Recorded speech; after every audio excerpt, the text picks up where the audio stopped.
الرحيم فاذكروني أذكركم واشكروا لي ولا تكفرون. وقال النبي صلى الله عليه وسلم الدعاء مخ العبادة أو كما قال عليه الصلاة والسلام. بارك الله لنا ولكم في القرآن العظيم ونفعنا وإياكم بالآيات والذكر الحكيم. আল্লাহ তাআলার লাখো কোটি শুকর ও সুজুদ মহান রব্বুল আলামিন আমাদেরকে দয়া করে মায়া করে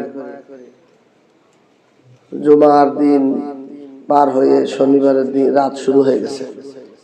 একটি দামি মজলিসে ইসলাহি মজলিসে বসার কিছু কথা আলোচনা করা শোনার জন্য তৌফিক দান করেছেন, এর জন্য কালিমাতুল ইকরাম করি আলহামদুলিল্লাহ। পৃথিবীতে আমরা জন্মগ্রহণ করার পর সবচেয়ে আপন আমাদের কোন মানুষটা বলেন নি? আল্লাহ রসুলের পরে মা। মাশাআল্লাহ, কে বলেন নি? এই মাকে যদি আমরা ডাক দিই, প্রতিটা ডাকে মা সাড়া দিতে পারে? মারে যদি আমরা মা করে ডাকি, 10টা ডাক দিলে অনেক সময় মা একটা কি হয়েছে অনেক সময় রাগ হয়ে যায়। আর অন্য মানুষ তো ভিন্ন কথা। এই পৃথিবীতে আমরা যত ডাকি, যত মানুষে ডাকি, কেউ আমাদের ডাকে সাড়া দেয় না, আমাকেও ডাকে না, আমাকে স্মরণ করে না। এই পৃথিবীর মধ্যে সবচেয়ে আপন হলো মা।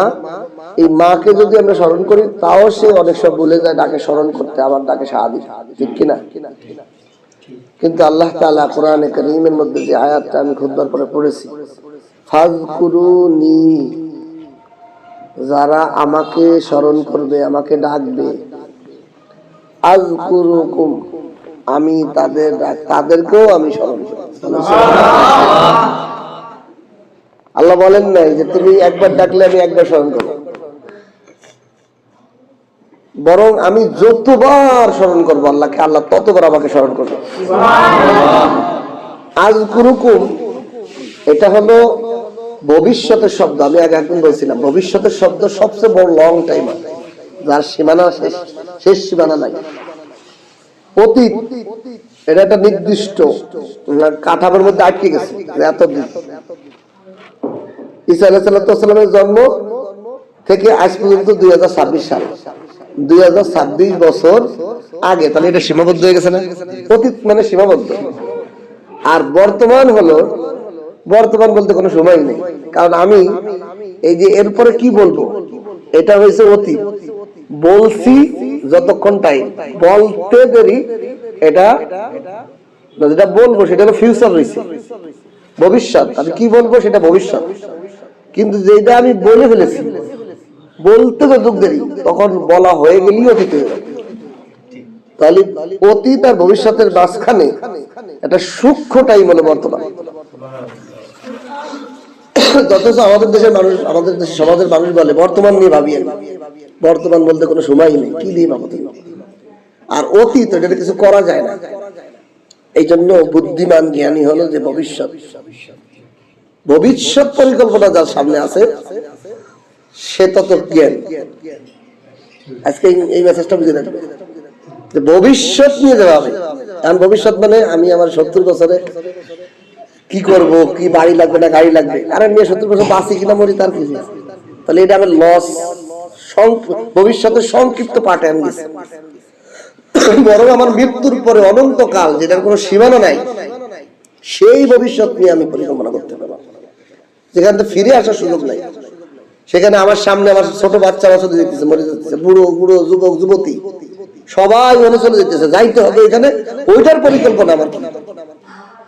ওইটার পরিকল্পনার জন্যই আল্লাহ বলছে তুমি আমাকে যত বেশি দুনিয়াতে স্মরণ করবে, আমি ওখানেও আল্লাহ তাআলা বলছেন করবো, মানে তুমি এখন থেকে শুরু করে একেবারে আখিরাত অনন্তকাল পর্যন্ত আমিও তোমার স্মরণ করবো। ফাযকুরুনি, তুমি আমাকে স্মরণ করবে, মানে করবে মানে এখন থেকে শুরু করে করতেই থাকবে। আমিও তোমার প্রতিটা ডাকের স্মরণ, আমিও তোমাকে স্মরণ করতে থাকবো। তুমি একা স্মরণ করবে, আমি একা স্মরণ করবো। তুমি দলবদ্ধ স্মরণ করবে, আমিও দলবদ্ধ স্মরণ করবো। তুমি গাড়িতে অবস্থা করবে, আমিও তোমার দৌড় অবস্থা করবে, আমিও তোমার দৌড়ে তোমার। আরো কি মজার হয়, আল্লাহকে স্মরণ করার ক্ষেত্রে আল্লাহ বলে নাই তুমি শোয়া, দাঁড়ানো, বসা, হাঁটা, চলা, কাপড় পরা অবস্থায়, উলঙ্গ অবস্থায়, ওযু না থাকা অবস্থায়, ওযু থাকা অবস্থায়, গোসল ফরজ অবস্থায়, গোসল না ফরজ অবস্থায়, সর্ব অবস্থায় আল্লাহ ডাকলে আল্লাহ স্মরণ করে আমাদের। আল্লাহর স্মরণ যখনই করবো তখন আল্লাহ আমার স্মরণ। এই জন্য আল্লাহকে কিভাবে আমাদের স্মরণ করতে হবে, এখন এটার জন্যই আমাদেরকে কি করতে হয়, কোর্স করতে হয়। ডাক্তার, কোন একটা ডাক্তার, কোন একটা জিম সেন্টারের প্রশিক্ষক, সে কি বলে আপনি এই নিয়মের ব্যায়ামটা করেন, এটা 10 বার করেন, এটা 20 বার করেন, তখন যে আমার শরীরটা বডি বিল্ডার তৈরি হয়। আমাকে একটা স্কুলে ভর্তি হতে হয়, তারপরে ধাপে ধাপে যাই আমি ইঞ্জিনিয়ার হতে হয়, আমি ধাপে ধাপে আমি ডাক্তার হতে পারি, আমাকে আলেম হইতে হয়। হুট করেই আলেম হয়ে গেছে না, নুরানি হেফজখানা কিতাবখানা পড়তে পড়তে এরা যে মাওলানা, হাফেজ সাহেব, মুফতি সাহেব, মুহাদ্দিস সাহেব তৈরি হয়ে যায় ধাপে ধাপে। তা আমি যদি আল্লাহ ওয়ালা হতে চাই, আমি যদি আল্লাহর প্রিয় বান্দা হতে চাই, আমি কই ভর্তি হলাম, কই আমার প্রতিষ্ঠান, কই আমার শিক্ষক, কই আমাকে গাইড করবে কি? অনেকে বোঝে না, কুরআন হাদিসে আছে নাকি এই পীর মুরিদি হওয়া, এই শায়েখের হাতে বায়াত হওয়া, এই জিকির করা, এই মুরাকাবা করা, এগুলো কি আছে নাকি? আরে মিয়া, ইঞ্জিনিয়ার হইতে হলে এই বাচ্চারা যে প্রতিদিন, আমার বাচ্চাকে নুরানি বিভাগের হাতের লেখা দিয়েছে 10 বার, আব্বু আমার কষ্ট হইতেছে লিখতে, 2 বার লিখেও ছোট মানুষ না, খেলাধুলা করবে এই বাচ্চা, ওরে 10 বার একটা লেখা বিসমিল্লাহির রহমানির রহিম লেখা দিয়েছে, 10 বার লিখে আনবা, 10 পৃষ্ঠা। এখন এইটা উস্তাদ বোঝে, এটা কেন ওরা 10 বার লাভ কি? কিন্তু ওর এই 10 বার লিখতে লিখতে ওরে প্রতিদিন 10 বার লেখাই, ওর ভিতর কি ধৈর্য তৈরি হবে, ওর ভিতর লেখার হাতের এম তৈরি হবে, অক্ষরের সৌন্দর্য তৈরি হবে, ওর লিখতে লিখতে ওর কলমের মধ্যে ধার আসবে, 100 মাসে বিশাল বড় বড় কিতাব লিখবে, ঠিক কিনা? এটা তো একজন উস্তাদের জেহেন আছে, এটা তো যারা বোঝে না তারা তো কি এত কষ্ট দিচ্ছে, ও তো বিরক্ত, কথা আব্বা 2 বার ভালো লাগে, এত লেখা দেয় কেন? এখন ওরা আমি একটা গল্প শুনাইলাম, ওর আম্মু কাছে বিরক্ত, আমি কাছে বলতে আমার কাছে পরে বলতো, শোনো আব্বু, আমি যখন তোমার মতন পড়তাম, আমার এক উস্তাদ ছিল, সে আমার 100 বার লেখা দিত একটা কবিতা। কোন ক্লাসে? আমি তোমার মতন ছোট ক্লাসে, 3-4 এটা 3-4 পড়তাম। আমার মা একটা শিক্ষক আমার ভাই চাস্তো বাইরে দিয়ে দিয়েছে, হে কয় তোর মুখস্থ করা লাগবে না, তুই 100 বার লিখে আমার কাছে দেখা দিবি, বাড়ি যতবার কমাবে ততটা বাড়ি, পিটি বাড়ি, বাড়ি তো। এখন বলেন 100 বার একটা কবিতা লেখার পর কোনো বাচ্চার ওইটা মুখস্থ হবে না, এটা কোনো কথা হইল অটোমেটিক। আমি এই পদ্ধতিটা ভারী মজা লাগছে আমার কাছে, যদি আমার এই যে মানতে ভারী কষ্ট হয়েছে। একটা জিওমেট্রির অঙ্ক এর 50 বার লিখে ধ্যান লাগছে, 50 বার লিখতে অটোমেটিক ওটা জেনের ভিতরে বসে যায়, ফ্রেম বসে গেছে জেনের মধ্যে, কম্পিউটার ওটা প্রতিবার লিখে তো দেখাইতে হবে খাতা, এটার কোনো মিস নাই, তুমি যা করো করো। এই ছিল টিচারের সিস্টেম। এখন এই জন্য যে যত উন্নতি করতে চায় তার পিছনের এরকম স্ট্রাগল আছে, তার ধাপে ধাপে উন্নতি করতে হয়। তা আমরা জন্মগ্রহণ করছি, আমরা আল্লাহ হয়ে যাবো এমনি এমনি, আমাকে নামাজ পড়ে আমরা আল্লাহর প্রিয় বান্দা হয়ে যাবো তো সহজে? এরও কি ক্লাস আছে না, এর কি ভর্তি হওয়ার নাই, এরও একজন ওরকম টিচার নাই যে টিচার কান ধরে উদ্বেশ করাবে? আজ আমাদের সমাজে মুসলমানের কোনো গুরু নাই, মুসলমানের আধ্যাত্মিক মুরব্বী নাই, যে তারে সে একটা মিথ্যা কথা বললে তার 10 বার কান ধরে উদ্বেশ করাবে, এরকম কোন গুরুর কাছে নিজেকে সফেই নেই। হুজুর আজকে আমি দিনে হুজুরের কাছে, উস্তাদের কাছে, শায়েখের কাছে বলবে, তুমি আজকে সারাদিনে কটা মিথ্যা কথা বলছো বলো, প্রতিদিন রিপোর্ট দিতে হবে। তুমি যদি একটা মিথ্যা কথা বলো, রাস্তার মধ্যে 10 বার কান ধরে উদ্বেশ করতে হবে। সেই মানুষ তৈরির কারখানা ছিল আমাদের যে শায়েখগুলো ছিলেন, আশরাফ আলী থানভী রহমাতুল্লাহ আলাইহি, বড় বড় শায়েখরা এরকম, তাদের কাছে মানুষ শেফে দিত নিজেকে, এরকম তৈরি করছে, তারা তৈরি হয়েছে, তারা মানুষ হয়েছে। আজ আমরা হুজুরের কাছে যাই কিনলে কি, হুজুর আমার দোকানের বরকতের জন্য বেচা কিনা ভালো হয়, হুজুর আমার ছেলে মেয়ের জন্য ভালো হয়, আমার দোয়া করেন, আমার বিবির জন্য আমার কথা শুনে একটু পানি পুড়িয়ে দিন, আমার নামাজ যে হচ্ছে না, আমি যে আল্লাহর সাথে আল্লাহরে পাইতেছি না, আল্লাহর সাথে আমার সম্পর্ক হয় নাই, আমার যে 1000 বার মিথ্যা কথা হয়ে যাচ্ছে, আমি যে চগলখড়ি করে ফেলতেছি, আমি যে মিথ্যা কথা বলতেছি, আমার কোনো শায়েখ নাই, আমার কোনো মুরব্বী নাই, আমার কোনো ক্লাস নিয়ে নাই, ক্লাসের সবক বুঝে দিয়ে নাই। এই জন্য মানুষ তৈরি হচ্ছে না। আর আপনি চিন্তা করে দেখেন, আশরাফ আলী থানভী রহমতুল্লাহ একজন লাস্টের দিকে খলিফা ছিলেন আবুল হাসান মাসজুব রহমতুল্লাহ আলাইহি। উনি ছিলেন একজন ইন্সপেক্টর, দারোগা, যারা মানুষ ঘৃণা করে, ঘুষ করবে। অথচ এরকম একজন মানুষ আশরাফ আলী থানভীর সোহবতে যাইয়া তার থেকে সবক নিয়ে নিয়ে এমন আল্লাহ ওয়ালা হইছে যে পরবর্তী যুগের বড় বড় আলেমরা উনার কাছ থেকে আধ্যাত্মিক কথা শিখতে গেছে। এটা একটা আলাদা জগৎ, এটা আলাদা একটা প্রতিষ্ঠান, আলাদা। এই খানকায় জন্য যে আমাকে তৈরি হতে হবে, আমাকে কয়বার এই সুবহানাল্লাহ বললে আবার এই দূর হয়। একজন শায়েখ আশরাফ আলী থানভী রহমাতুল্লাহ খানকার মধ্যে এক চোর আইছে। দেখেন উনি কিভাবে মানুষ বানাইছে, মানুষদেরকে কিভাবে তৈরি করছে। চোর এসে কয়, হুজুর আমি সব সবক মানিয়ে নিতে পারি, কিন্তু আমার চুরি করতে মনে চাই, এটা আমার কিছু করতে পারি। কি করবা, প্রতি রাতে চুরি করতেই হবে। আমার এইটা আমার সহ্যতে আমি পারতেছি না, আমার চুরি করার সুযোগ দিতে হবে, আর যা করেন তাই করেন, যে কি রাজগার ইবাদত বন্দেগী নামাজ সব আমি করবো। আচ্ছা ঠিক আছে, তুমি এক কাজ করবা, তুমি কাঁচা মাইরা যেভাবে তুমি রাতের বেলা চুরি করো ওইভাবেই তুমি তেল টেল মাইলে সুন্দর করে খানকার মধ্যে থাকবা। এই দরজার স্যান্ডেল গুলো চুরি করে করজ ভইরে চোরের মতো মাল নিয়ে ওই দরজার দিন তোমার মনে করবে এই দরজা হলো তোমার বাড়ি। দেখেন কি সুন্দর শিখেছে। এখন সকালবেলা খানকার লোকরা উঠে দেখে এই দরজা কোনো জুতা নাই, কি বেজাল। এখানে রাত্রে ঘুমাইলাম, ওই সময় এখন এই দরজায় কোনো জুতা নাই। ছাত্ররা যদি উঠে দেখে কি আমরা এখানে রাতে ঘুমানোর সময় জুতা তুলাম, এখানে কোনো জুতা নাই, সব ওই করে দরজা তুলে দিয়ে। তখন আল্লাহ আশরাফ আলী থানভী রহমাতুল্লাহ বললেন, দেখেন আপনাদের এক ভাই আছে, তার ইসলার জন্য নাম বলে দেয়, পরিচয় করে দিলে কিছু করে দিন। বলছে তার সুবিধা, তার যে রোগ আছে এই রোগটা এত সহজে যাবে না, তারে আপনারা এটা মানিয়ে নিন, আপনারা তার লেগে দোয়া করেন যেন তার এটা দূর হয়ে যায়। আল্লাহ কয়দিন পরে হে আর কয়, কিরে আমি মানুষকে কষ্ট দেই, এই খানকার মানুষদেরকে কষ্ট দেই, তাদের জুতাই বিষয় নেই, এটা নেই আমার, কি আমি কি আমার নিজের মজার জন্য হাজার মুসলমানদের কষ্ট দিতেছি, আর এটা করবই না। এই যদি ভালো হয়েছে আর জীবনে চুরিও করবে। আল্লাহ, আমরা এই জন্য কোন হক্কানি শায়েখের সাথে নিজেকে সঁপে দেওয়া, বায়াত শব্দ তো বায়ুন শব্দ দেখেছি, নিজেকে বিক্রয় করে দেওয়া, নিজে বিকৃত হয়ে যাওয়া। আমি আমার এই হযরতে ভালো লাগে, এই শায়েখের ভালো লাগে, ওনার কাছে আমি সঁপে দিলাম যে আমাকে আপনি চালান, আমাকে আপনি তৈরি করেন, আমার ত্রুটিগুলো ধরে দিয়ে আমাকে শাস্তি দিয়ে দিয়ে আমাকে তৈরি করেন।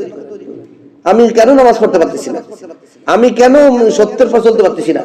দেখেন এই পৃথিবীতে যত স্কেল আছে, যত যোগ্যতা আছে, ধরেন আপনি ইঞ্জিনিয়ার হয়েছেন, আপনার যোগ্যতা আছে, আপনি ডাক্তার হয়েছেন, আপনার যোগ্যতা আছে, আপনার একটা ভ্যালু আছে। এই পৃথিবীতে যত যোগ্যতা আছে সবচেয়ে বড় যোগ্যতা কি জানেন? একটা সৎ মানুষ, একটা সৎ মানুষ হওয়া। কারণ সৎ মানুষের এই ভ্যালু সারা পৃথিবীর সব ধরনের মানুষ দেয়, সব জায়গায় দামি। আমি যে সৎ মানুষ হতে পারলাম কিনা, আমার দেখায় কোনো মানুষ কষ্ট পায় না, আমার বলায় কেউ কষ্ট পায় না, আমার আচরণে কেউ কষ্ট পায় না, আমার চরিত্রগত সর্বদিক দিয়ে আমি একটা বিনয় মানুষ, আমি একটা আখলাকালা মানুষ। এই মানুষটা হওয়ার জন্য শায়েখের বিকল্প নাই। কারণ নিজের কি ভুল হইতেছে এটা নিজে দেখা যায় না, নিজের আয়নায় নিজে দেখা যায় না, অন্যের আয়নায় ধরা যায়। আর এটার জন্যই একটা মানুষ শায়েখ দরকার, যিনি আমাকে ধরে ধরে বলবে যে তোমার এখানে কপালে কালি মাখাইছে, এখানে তোমার এখানে একটা ময়লা লাগছে। কারণ আমি তো আমার দেখি না, আমার বলার মধ্যে যে ত্রুটি হচ্ছে কিনা এটা তো আমি দেখি না। আশরাফ আলী থানভী রহমাতুল্লাহ বলেন যে আমি নিজে ইসলাম হয়েছি সবচেয়ে আমার দুশমনদের দ্বারা। আমার দুশমনরা আমাকে বলতো, এই আশরাফ আলী কাফের, আশরাফ আলী এইটা, আশরাফ আলী এইটা।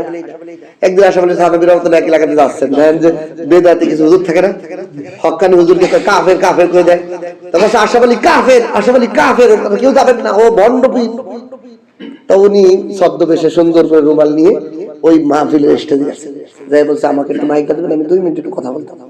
তো দেশে মাইকটা বলতে, দেখেন আমি আশরাফ আলী থানভী, এই যে হুজুর বলছেন না আমি কাফের, তা আমি আপনাদের সবার সাক্ষী দিয়ে বলতেছি, যদি কেউ তওবা করে ঈমান আনে সে মুসলমান হয়ে যায় না?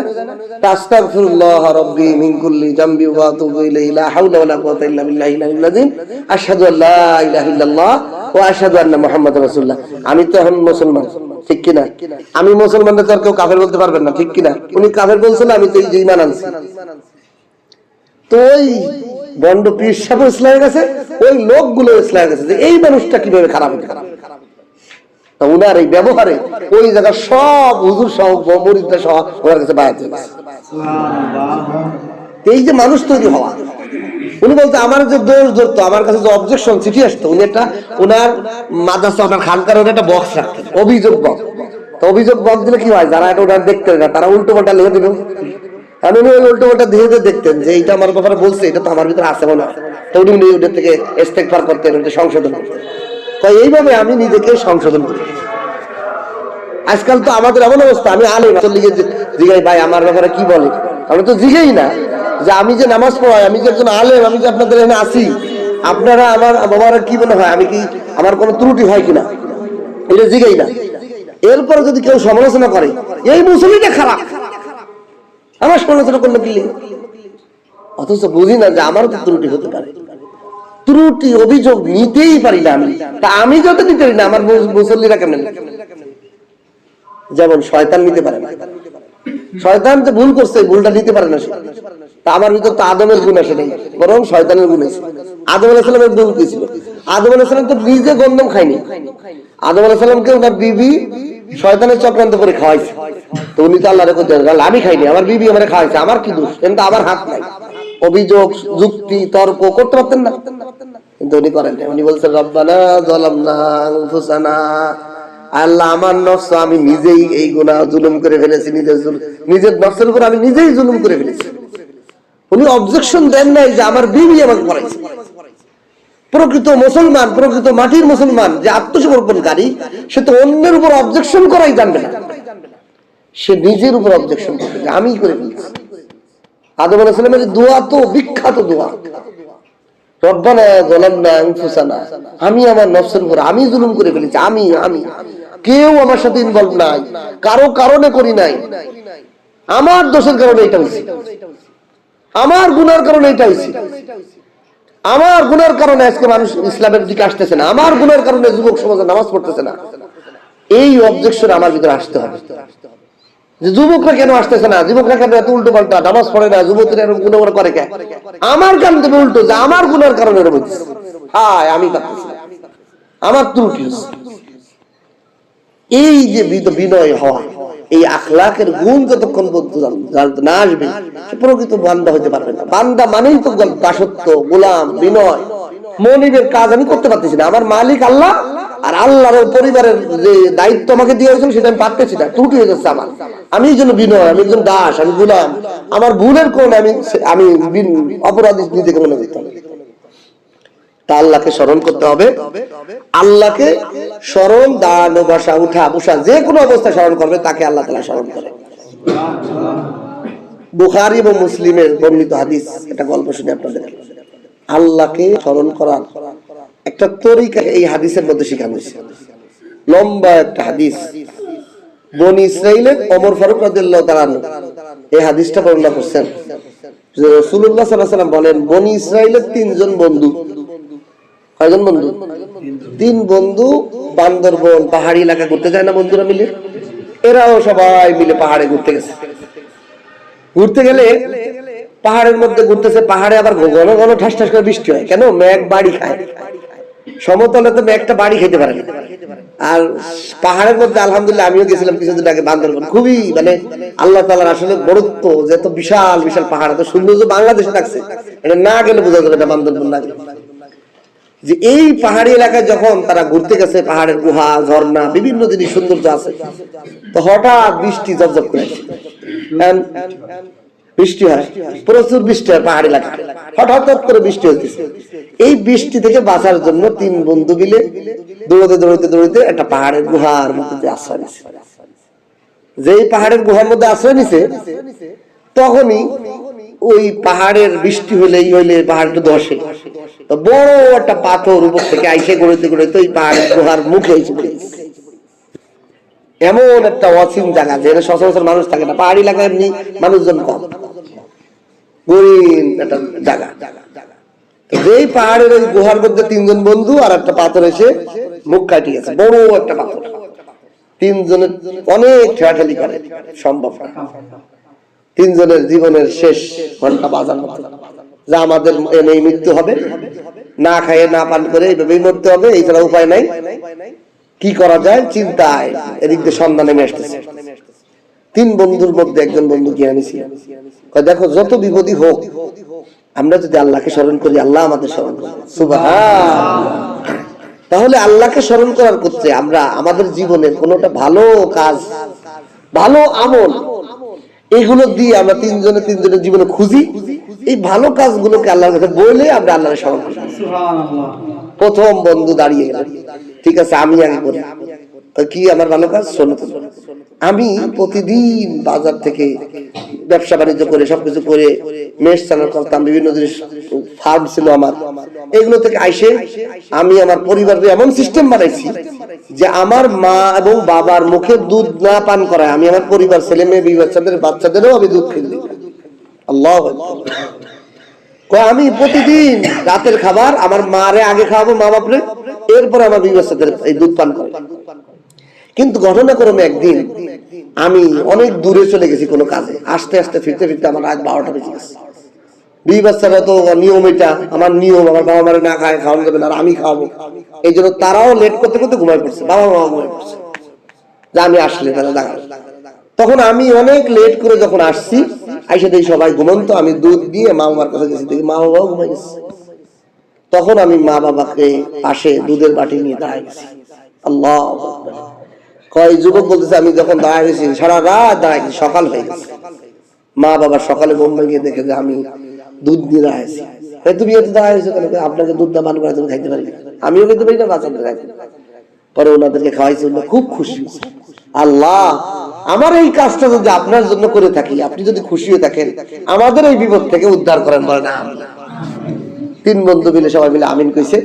আল্লাহর কুদরত কি, পাথরটা একটু সরে গেছে, একটা আলো আসে কিন্তু বের হওয়া যায় না, মানে এতটুকু ফাঁক হয়েছে যে আলো আসে, অক্সিজেনটা একটু বেশি আসতেছে, কিন্তু আর সরে না, ফাঁকা হচ্ছে না, বের হয়ে যাচ্ছে।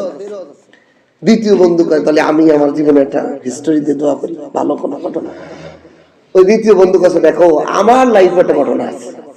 আমার একজন সুন্দরী রূপসী জাস্ত বলছিল, আমি তার প্রতি ফেদা, তারে পাওয়ার জন্য, তারে বিয়ে করার জন্য আমার মনে উতাল পাতাল, যে বললে হোক আমি তারে পাইতে চাই। কিন্তু আমার জাস্ত বন্ধু যখন বলছি যে তোমার আমি বিয়ে করতে চাই, সে আমার প্রস্তাব মানে না। ঘটনাক্রমে 1-2 বছর পরে একটা দুর্ভিক্ষ দেখা দিল, সবার অভাব অনটন। তো ওই চাচাতো বোনেরও অভাব হলো, সে আমার কাছে টাকা ধার নিতে আসলো, অভাবে পড়ে, বিপদে পড়ে। আমি চুক্তি শর্ত দিয়ে দিলাম, যদি তুমি আমার টাকা তোমার দিতে পারি, তাহলে তুমি আমার সাথে কি করতে হবে, বিবাহ বা বিবাহের যে কাজটা, ওই কাজটা জেনা করতে হবে। চাচাতো বোন বাধ্য হয়ে আমার সাথে রাজি, কিন্তু সেও আল্লাহকে ভয় করত। তো চুক্তি অনুযায়ী যখন তাকে টাকা দিছি, সেও একটা টাইম দিয়ে, ঠিক আছে এই টাইমে গোপন ঘরে একটা আমার সাথে আপনি জিনা করবেন, আপনার খায়ের সাথে মিটাই দিবেন, আমার টাকা দিছে। টাইম অনুযায়ী জেনা করার জন্য একটা গোপন কক্ষে 2 জনে একত্রিত হয়েছে। আমার চাচাতো বোন রাজি হয়েছে, আমি এখন তার কাপড় খুলে তার সাথে জেনা করব। এই মুহূর্তে সে বলতেছে, আল্লাহকে কি ভয় করবে না ভাইয়া? ভাই না চাচাতো ভাই, ভাই আল্লাহকে কি ভয় করবেন না? এই কথা বলার সাথে সাথে আমার পরাণের মধ্যে কাঁপে ওঠে। আমি হাই কি করতেছি, আল্লাহর ভয়ে আমি ওই মিলনের করার একটা পরিস্থিতির অবস্থা থেকে ফিরে উঠে চলে আসছি, আর কোনদিন চাচাতো বোনের কাছে যাই। আল্লাহ এই কাজটা যদি আপনার জন্য করে থাকি, এই জিনা থেকে বেঁচে থাকার কাজটা যদি আপনি খুশি হয়ে থাকেন, ওইটার ওসিলায় আমাদেরকে মুক্তি দান। 3 বন্ধু মিলে আমিন বললেন। সঙ্গে সঙ্গে পাথরটা আরেকটু সরে গেছে, এতটুকু সরছে 1 বিঘা, যে মাথার মুখ ঢোকে, মাথা পুরা ঢোকে না, বের হওয়া যায় না, একটু ফাটা হয়েছে। এখন 2 বন্ধু মনে করে, তৃতীয় বন্ধু তোমারটা বলো, তাহলে তুমিও একটা দোয়া করো যাতে আল্লাহ তাআলা আমাদের আসাদ দেয়, আল্লাহকে স্মরণ করি আমরা। তো তৃতীয় বন্ধু বলতেছে যে আমি আমার ফার্ম আছে, ফার্মের মধ্যে আমি বিভিন্ন কর্মচারী নিয়োগ দিই, দিন মজুর নিয়োগ দিই। তা আমি একবার অনেকগুলো লোকরে আমি নিয়োগ দিছি কাজ করার জন্য। তা কিছু লোক কাজ শেষে সব লোক মজুরি নিয়ে চলে গেছে, কিন্তু একটা লোক মজুরি না নিয়ে কি এটা প্রয়োজন আগেই চলে গেছে। আমি এখন ওই মজুরিটা কি করব, তার বেতন, এটা আমি কি করব, টেনশনে আছি। পরে চিন্তা করলাম যে সে তো আসে নাই, তার এই টাকাটা আমার এই কোম্পানিতে ইনভেস্ট করে দিই, ওই ফার্মে ইনভেস্ট করে দিই। ইনভেস্ট করে দেওয়ার পর 2-3-5 বছর চলে গেছে। এই ইনভেস্টের টাকা বাড়তে বাড়তে বাড়তে বিশাল একটা ফার্মের একটা অংশ হয়ে গেছে এবং তারটা এটা আলাদা করে নিয়েছে মালিক, যে এই অংশটুকু পুরা তার, মানে একটা পুরো আলাদা একটা ফার্ম, আলাদা একটা সেক্টর। ওই মসজিদ দিয়ে বাড়াইতে বাড়াইতে এটা বিশাল উটের 1000 উট দুম্বা এরকম একটা ফার্ম একটা হয়ে গেছে ওই মসজিদই। 5-10 বছর সময় নিয়েছে। হঠাৎ ওই দিন মজুর আসছে, মালিক আপনার কাছে তো আমি টাকা পাইতাম না, নিয়ে চলে গেছিলাম, একটা বিপদের কারণে চলে গেছিলাম, আসছে আমার মসজিদটা দিয়ে। তো উনি সঙ্গে সঙ্গে বললেন এইগুলো সব তোমার। ওই দিন মজুর করছে, আপনি কি আমার সাথে মজাক করতেছেন, উপহাস করতেছেন? না, সিরিয়াস বলতেছি, এটা তোমার সব, এই সব তোমার। আমি কইছি কি কোন আপনি? হ্যাঁ, তুমি আসো নাই, তোমার টাকাটা আমি এখানে ব্যবসায় লাগাইয়ে এই ফার্মটা আমি করছি, এটা তোমার টাকার সব, তোমারটা তুমি নিয়ে যাও, বুঝে নিয়ে যাও। সঙ্গে সঙ্গে সে সব বুঝে নিয়ে চলে গেল, উঠায় তার এলাকায় নিয়ে গেল সবকিছু, ফিরেও চাইল না। তো উনি বলতেছেন, আল্লাহ এই কাজটা যদি আল্লাহ আপনার জন্য করে থাকি, আল্লাহ আপনি আমাদেরকে এই বিপদ থেকে আজকে রক্ষা করেন। গলার সাথে সাথে পাথরটা গুঁড়ো হয়ে পড়ে গেল, লোহার মুখ খুলে গেল, 3 বন্ধু বেঁচে আসলো।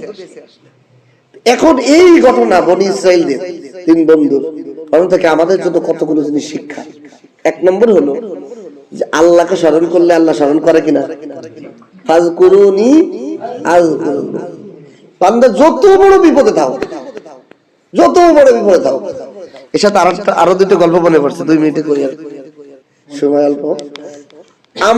আমাদের এখন কাছের ঘটনা, কিছু নাম, কিছু জিকির, কিছু আমলের মাধ্যমে স্মরণ করলে আল্লাহ যে নগদ উপকারী করে। আমার ছোট্ট ফুফু, ওনার নিজের মুখের থেকে ওনার ঘটনা বলো।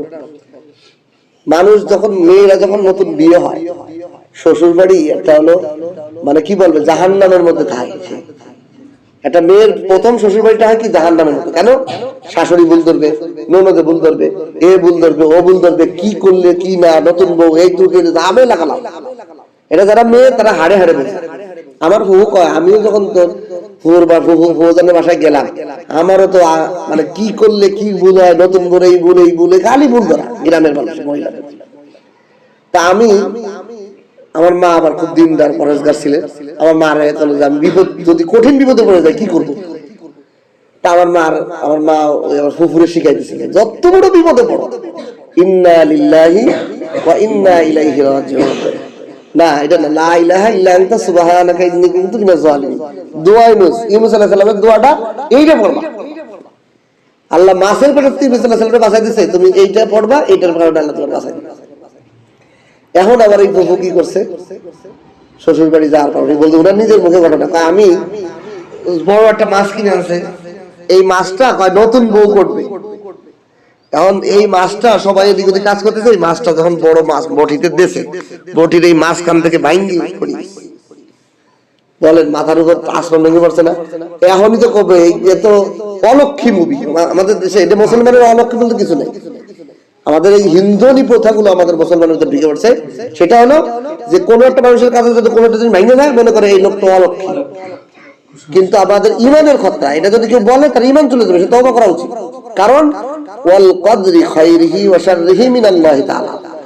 তাকদীর, ভাগ্য, ভালো মন্দ সব কার থেকে আসে? তাহলে কোনো মানুষের হাত আছে? এই জন্য যা বিপদ হবে মেনে নিতে হবে, আল্লাহ থেকে, মানুষকে দোষারোপ করা হবে না। কিন্তু আমরা কি করি, ও অলক্ষী, ওরে দোষারোপ করি। এখন আমার বউ তো চিন্তা করছে যে সর্বনাশ, আরো নতুন বউ, তো হয়তো আজকে ছাড়িয়ে লাগবে যে এই অলক্ষী বউ, এটা তাতে তালাক দিয়ে দেয়, ঝামেলা, মানে সব বদনামে সে থাকবে না। উনার ঘামে মাথার তালো থেকে মানে ঘাম পড়তেছে তিরিমিরি। তখন ওনার মনে পড়ছে আমার মা শিখে দিয়ে লা ইলাহা ইল্লা আনতা সুবহানাকা ইন্নী কুনতু মিনাজ জালিমিন। এইটা আমি এটা পড়তেছি, আর এই বটি ভাঙ্গা বটির এইরকম একটা পাতলাটা বটি মাঝখান থেকে ভেঙে গেছে। এটা কোনো লোহার পর লোহা থাকবে? যে বটিগুলো আছে এই যে এর মাঝখান থেকে ভেঙে পড়ে গেছে, এই লোহাটার পর লোহাকে দাঁড়িয়ে রাখলে জীবন থাকবে? চুম্বুকও তো থাকবে না, এটা চুম্বুক, এটাও দাঁড়িয়ে থাকবে না।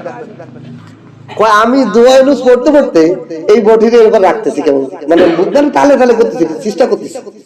আমি বুকা মনে চেষ্টা করতেছি, এরকম রাখতে দেখে যে ছাইয়ে দিছি, যাই সুবহানাল্লাহ, আল্লাহ আল্লাহ কিনা আল্লাহকে স্মরণ করতে আমরা শিখি, আল্লাহ আমরা মানে আল্লাহ থেকে নেওয়া শিখিনি। আল্লাহ আর আমি দ্রুত আমি ঘামিয়ে গেছি, আমি যে রাখতে পারছি সেই আমি ঠিক আছে। তার শাশুড়ি তো কি হয়েছে বৌমা, আমার মাথাটা খুব ঘুরতেছে, আমি একটু ভিতরে গেলাম, যাও যাও যাও মাথা ঘুরতে তুমি যাও, আমি মাছটা ঘুটি। এইটা আমার ফুফু ঘরের ভিতর গেছে, আর ওনার শাশুড়ি যখন এই মাছ পৌঁছতেছে আবার পড়ে গেছে ভাঙ্গা না। তখন দেখছো আমার বউ এতক্ষণ কাটলো, কোনো কিছু হইলো না, আমি কি আমি ধরতাম মোটি নয় গিয়ে কে বাঁচা? আল্লাহ। আল্লাহকে স্মরণ করলে আল্লাহ বাঁচায়। আল্লাহকে স্মরণ করার মতো স্মরণ করা শিখতে হবে আমাদের, যে আল্লাহকে ডাকার মতো ডাকতে শিখতে হবে। এই ডাকা শিখতে হবে যারা এরকম আল্লাহ তাদের থেকে। আমি একা একা পারবো না, আমি একা একা পারবো না। যখন আমি এরকম আল্লাহর প্রিয় বান্দাদের সাথে থাকবো, তাদের মজলিসে থাকবো, তাদের সাথে আমার সম্পর্ক গড়বো, আল্লাহ তাআলা এই নিয়ামত আমাকেও দান করবেন। কিছুদিন আগে 2-3 বছর আগে এক যুবক এসে বলতেছে, হুজুর আমার পায়ে কাটা ঢুকছে, কাটা কতবারই হাড়গুজাটা কাটি কিছু ছাড়ে না, তা আমার একটা আমল দেন, যে আমলের মাধ্যমে আমি এটাকে দূর করতে। আমি শোনেন সবচেয়ে বড় আমল কি? আল্লাহ রাসূল সাল্লাল্লাহু আলাইহি ওয়াসাল্লাম তার সাহাবারা যত বিপদ আপদ সর্বপ্রথম অবস্থা হলো 2 রাকাত সালাতুল হাজাত নামাজ। সালাতুল হাজাত নামাজ পড়ে আল্লাহ রাসূল দোয়া করতেন। এমনকি হযরত ফাতেমা রাদিয়াল্লাহু তাআলা ঘটনা আসছে, আলী রাদিয়াল্লাহু তাআলা মসজিদে দেখছে অনেকগুলো বকরি আসছে, 3 দিন আলীর ঘরের চুলা জ্বলে না, খাবার নাই, খিদা 3 দিন। আইসে জামাই মানুষটা ডাইরেক্ট তো কইতে না আমার আপনার মাইয়ে খায় না, দেন আমরা তো কইতাম মাইয়ে খা 3 দিন খায় না, গাছটা দিয়ে দেন। আলী এসে কই ফাতেমা তোর আব্বুর কাছে দেখলাম অনেকগুলো ছাগল আসছে, তুমি একটু যাও, একটা বকরি দিলেও তো আমাদের একটু পেটে ক্ষুধা নিবারণ। বলেন কলিজার টুকরা মাইয়া, আমরা আমাদের মাইয়াদের আমাদের ছেলে মেয়েদের জন্য এটা আমাদের জন্য উপদেশ। ফাতেমা রাদিয়াল্লাহু তাআলা গেছে বিকালের দিকে, আল্লাহ রাসূলের সামনে সব বর্ণনা করে দিলেন। আল্লাহ রাসূল জিজ্ঞেস না ফাতেমা কি লেগেছে, সব ছাগল বন্টন হয়ে গেছে, ফাতেমা কি লেগেছে? আব্বু আমাকে তো বাসায় 3 দিন খাবার নাই, আমাদের যেটা বকরি দিতেন। আল্লাহ রাসূল কয় বকরির থেকে উত্তম নিবা না বকরি নিবা? বকরি নিবা না বকরির থেকে উত্তম জিনিস নিবা? কারণ বকরি যদি তোমার একটা দিয়ে দিই, তুমি 3 দিন বা 1 সপ্তাহ খাইলে এরপরে সমাধান। আর উত্তম জিনিসটা দিলে জিন্দেগি তারপরে অভাব হবে না। আমি উত্তমটা নিতে চাই, রাসূলের মেয়ে না। আল্লাহ রাসূল বললেন ফাতেমা যখনই কোনো অভাব দেখবে সালাতুল হাজাত 2 রাকাত নামাজ পড়বে, সালাতুল হাজাত 2 রাকাত নামাজ পড়বে। পড়ার পর আরেকটা দোয়া শিখিয়ে দিলেন, 5টা জুমলা, ইয়া আউয়ালাল আউয়ালিন, ইয়া আখিরাল আখিরিন, ইয়া যাল কুওয়াতিল মাতিন, ইয়া রাহিমাল মাসাকিন, ইয়া আরহামার রাহিমিন। এই 5টা জুমলা আমার সাথে বলেন, ইয়া আউয়ালাল আউয়ালিন, ইয়া আখিরাল আখিরিন, ইয়া যাল কুওয়াতিল মাতিন, ইয়া রাহিমাল মাসাকিন, ইয়া আরহামার রাহিমিন। এই 5টা জুমলা বলে আল্লাহর কাছে চাইবা, আল্লাহ সঙ্গে সঙ্গে তোমার অভাব দূর করবে, স্থায়ী সমাধান দিয়ে দিবেন। বকরি দিয়ে দিতাম, উনি স্থায়ী সমাধান দিতেন। তোমার স্থায়ী সমাধান যত ধরনের অভাব থাকুক 2 রাকাত নামাজ পড়া এই বাক্যগুলো বলে আল্লাহর কাছে হাত তুলে চাবা, আল্লাহ সমাধান করবেন। তো এই যুবক আমার যে বলছে আমি আমল শিখেছি, আপনি সালাতুল হাজাত দোয়া পড়ে এই দোয়া পড়ে আপনি আল্লাহর নামে আল্লাহ আমার হাড় গোজা দূর করবেন। প্রতিদিন 2 রাকাত নামাজ হাড় গোজা দূর করে। এখন প্রায় 2 মাস পরে আবার আইছে, তাই হুজুর আমি তো পাইছি জিনিস। হুজুর আমি যা দোয়া করি সেটা কবুল হয়। আমি কি জানতে আপনি তো ওই আমল শিখেছেন, ওইটা করার পর 1 সপ্তাহের মধ্যে আমার হাড় গোজা কেমন যেন একাই শিওর সব উঠে গেল। এরপরে আমি যে মজা পেয়ে গেছি, এখন আমি যত মানুষ যেগুলো বিপদে আমি ওই বিপদ, আমার আব্বু কয় আকামা করতে পারে না, বিদেশে ঝামেলা হয়েছে, বিদেশে পাঠাই দেবে, কাগজ করতে পারছে না, কি ঝামেলা হয়েছে মানে পাঠাই দেবে, মানে নিশ্চিত তার আর ওই দেশে থাকার কোনো সিস্টেম নাই। আব্বু আমার কাছে তো আমার তো বিদেশ শেষ, এখন আমার দেশে এসে কিছু করতে পারে না, তোরা চলতে পারে কি সমস্যা? আমার আব্বু যেই কইছে আমি এই সালাতুল হাজাত পড়ছি 1 সপ্তাহের মধ্যে আমার আব্বার কাগজ রেডি, আর 5 বছরের বিদেশ থাকার অবস্থা হয়ে গেছে।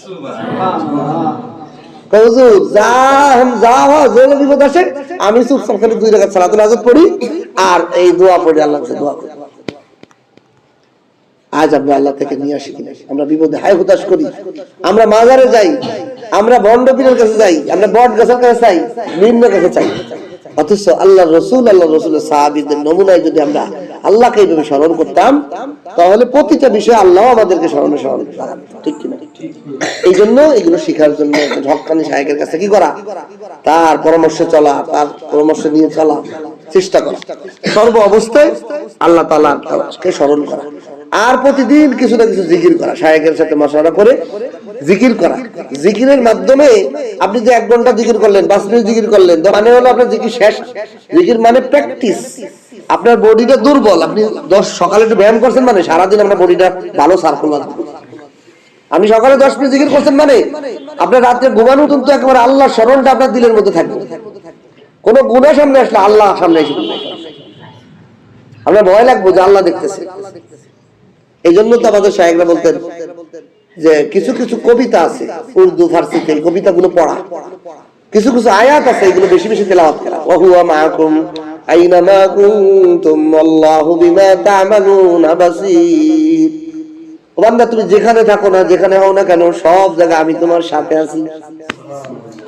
আল্লাহ আমাদেরকে তৌফিক দান করুন।